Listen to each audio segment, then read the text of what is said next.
Eu pedi a palavra pelo seguinte. Eu demorei até a estudar um pouco esse projeto de lei, porque eu imaginei que, logo na primeira oportunidade de discussão do projeto, ele seria realmente retirado, né?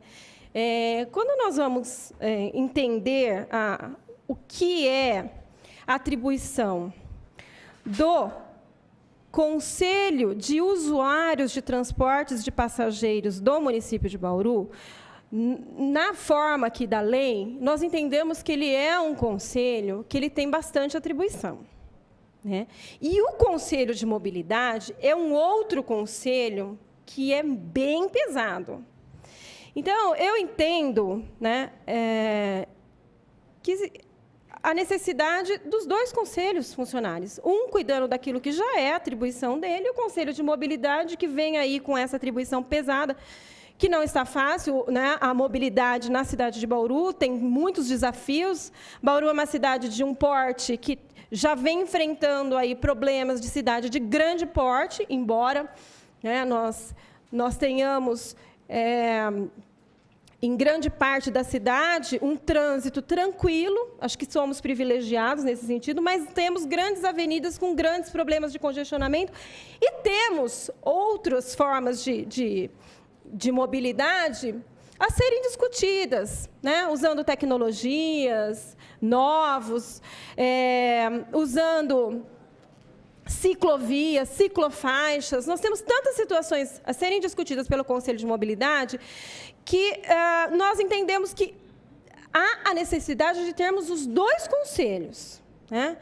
E o Conselho de Usuários do Transporte, presidente, quando nós falamos de tarifa, nós estamos falando de uma coisa muito séria, né? Nós estamos falando de algo que impacta nas famílias e nós estamos falando de algo que impacta também financeiramente nas empresas.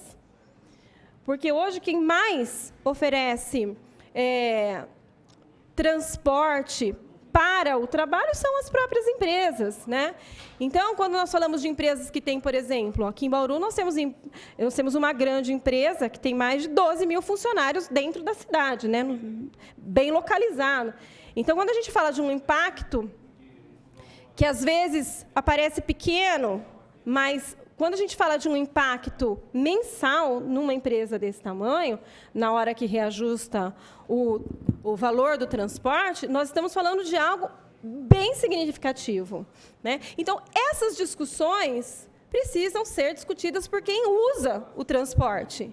E aí quando a gente fala quem usa o transporte, a gente fala de quem realmente usa, que é o passageiro, e de quem paga pelo uso do transporte, que é o passageiro e as empresas. Então, nós precisamos, na verdade, convidar a todos para participarem do Conselho de Usuários, por ser realmente um conselho que traz impactos, né, na cidade, na área social, mas na área de desenvolvimento econômico também. Agora, quando a gente se questiona por que estar tão difícil compor os conselhos municipais, e esse não é exclusividade, né, compor o Conselho de Usuários do Transporte, nós falamos que as pessoas não estão motivadas a participarem. Por que não estão? Porque se nós aqui na Câmara falamos, e não somos ouvidos, imagina um conselho municipal. Essa que é a verdade. Se um conselho não é respeitado como consultivo, como deliberativo, as pessoas se afastam, não querem participar. Então, na verdade, nós precisamos resgatar a voz dos conselhos municipais, que são tão importantes na nossa cidade. E aí, esse trabalho é um trabalho que o Executivo deve fazer, porque os conselhos são ligados ao Executivo. São órgãos de executivo. Então, o prefeito deve ouvir os conselhos, deve dar a credibilidade necessária aos conselhos e deve incentivar a todos a participarem dos conselhos. Era isso que eu tinha para falar, presidente. Muito obrigada.